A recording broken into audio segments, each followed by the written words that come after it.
I was a very withdrawn child. Grew up with not a lot of care, and I found my solace in nature. So at any given point, I would disappear into shrubs of bushes or fields of flowers or woodlands and found a peace there.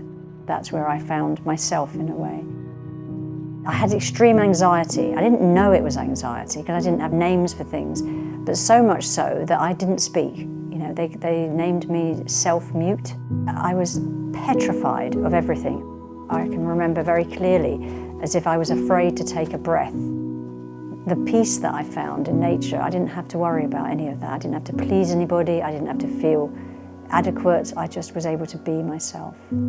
I realized that I was drawn to things that brought the same connection that I found as a child when I was out in the wilds or the gardens of nature, where I felt a peace and a safety.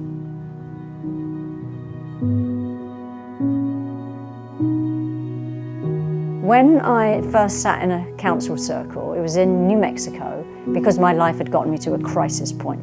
I was nervous, I was scared even. I always perceived people as being so much more intelligent and worthy than myself, or I did at that time. In council, you don't have to have any answers, you don't have to fix anything, and by the time we'd finished, I felt settled and peaceful inside. So from what was a voiceless person, it brought me home to a voice in many ways. What council is a few people. It could be two people, but it could be a circle of people, always sitting in a circle. You need a talking piece, and the talking piece, it's a beacon for attention and intention. It means you have a moment to stop, to see what arises. It's about sharing stories. It's not about sharing opinions or statements or philosophies or judgments. And that has a way of bringing people out of their minds and into a feeling sense of their bodies. So we call that speaking from the heart. While someone's speaking, we're learning about listening, leaving opinions and ideas and judgments and how to fix somebody or what would be good for them out of the circle, and what's beneath the surface of the everyday chit-chat and the everyday fast mind starts to come alive. And the truth is, empathy is born out of that kind of listening. Very rarely have we ever really been heard. Even with parents who love us dearly and did the best they could, having the space to speak simplistically, succinctly, and not have to justify yourself is just rare. It's a personal practice. It's not just about a circle, it's about listening that way in my life. How can I listen in the spirit of counsel when I'm in the supermarket, when there's a queue that's really long and I'm getting really pissed off? How can I stop and listen more deeply? One of the things I do is I offer these weekend introductions to counsel and learning what it means to sit in a circle and share and speak in this deep, caring way. I also run counsel in nature retreats, which is my favourite really, because for me nature is the most important part of this work. Originally it was all First Nations from any part of the world listening and following a path of nature, and counsel grew out of that. Counsel has a rhythm. It's like the flow of the way the birds know how to migrate. What counsel does is it creates community, and it creates intimate community with the people in the workshops and ceremonies. We do all the basics of learning the practice, and then people move out for a half day or a day or overnight. They may go and find a river. We have these beautiful creeks, pure water. Jump in and see what story comes out of that. With the intimacy of a group, staying together so long, cooking together, people see each other in a broader sense. At the end of the day, there's a lot of love.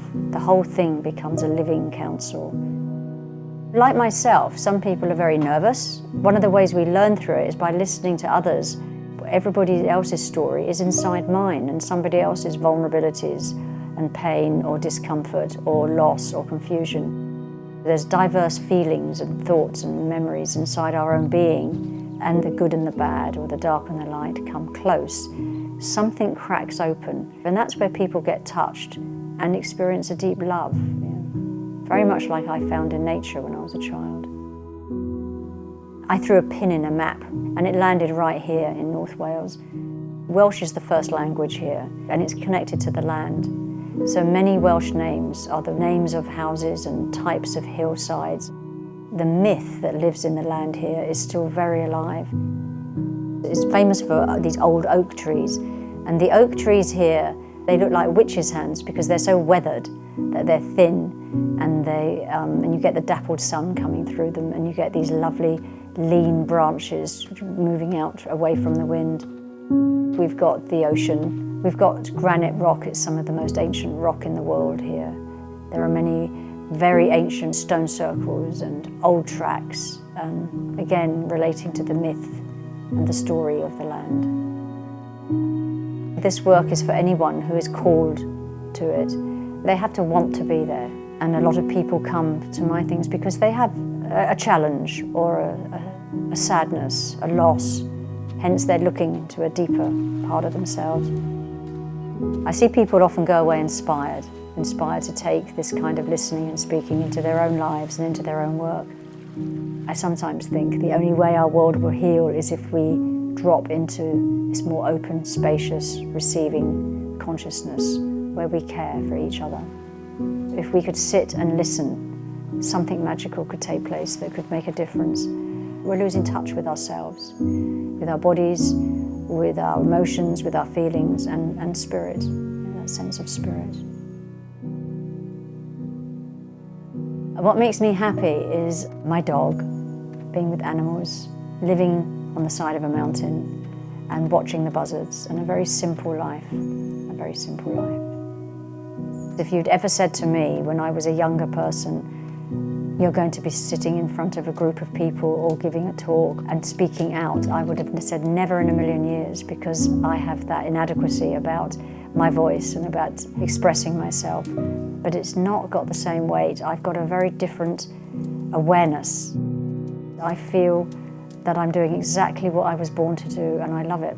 And I love seeing people shine and come into themselves.